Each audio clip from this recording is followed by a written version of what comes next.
I did take it upon myself to watch every single Death Wish film. You need to seek some help. Bronson is the only punishment. Death Wish 2. Back in the couch edition of Kyle and Dave versus the Machine. Kyle printed these lovely. Dave, yeah. All right, I was pointing at the mics. Yeah, what are we talking about today? We're talking about Death Wish Dose. 2. We were in the mood for some Bronson. It's honestly what the tagline for this movie should have been. Death Wish 2, The Bronsoning. Kyle, how did you enjoy your Death Wish? Well, you know me, Dave. I am always the one, for better or worse, that likes to think of the positive, come at it from a non-negative angle. This fucking sucked. This movie's a bad movie. And there are the Death Wish fans out there. I see you. I feel you. If you love this movie, you should probably seek some help. Okay. I wouldn't necessarily go that far, but I will say I did take it upon myself to watch every single Death Wish film. You need to seek some help. All of them are bad. Yes. To varying levels. And I think the reason I personally found this film bad is not necessarily because he's going out on a vigilante mission. That could be made interesting. Yeah, there's lots of vigilante movies. My issue is it's boring, standing in shadows and watching things happen. It's just too old for it.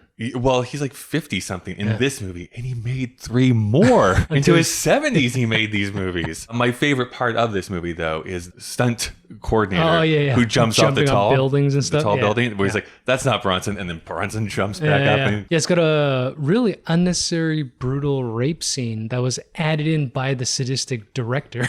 Yeah, this is a fascinating film series in that the first movie comes out and the writer disavows it. The writer of the book, not the scriptwriter. Yeah, the scriptwriter for this one turns out it's like, well, that's not the script that I wrote, because they wanted to add more terrible things into this movie. I'm not like this little Pollyanna who's like, no violence can happen in my movies, but I do feel like there should like build and be worth something. And this one just didn't feel that way. I think the biggest conversation we have in the full podcast. I don't remember.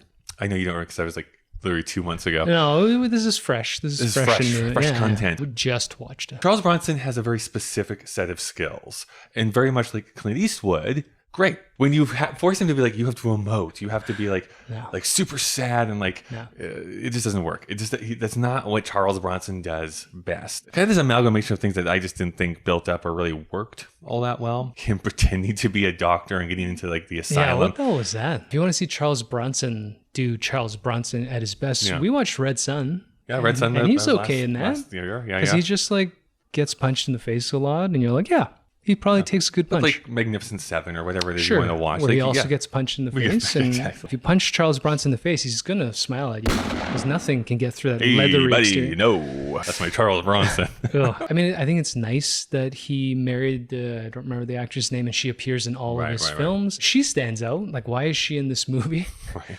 Lawrence Fishburne shows up for like a few seconds.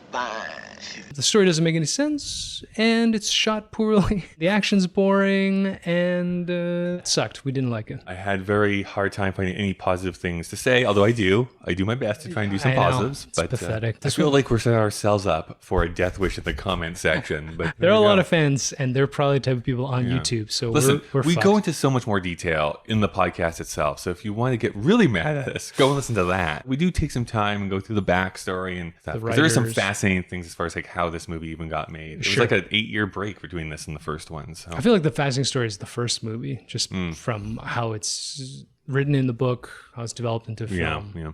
But who gives a shit? Because we watched the second one, and it was... Do that. That's actually trademarked. Tune in next week or whenever the next video comes out. Yeah. What are we watching next? It's all sequels. I think, is it Star Trek or Airplane? Star Trek too. Yeah, it's Star Trek.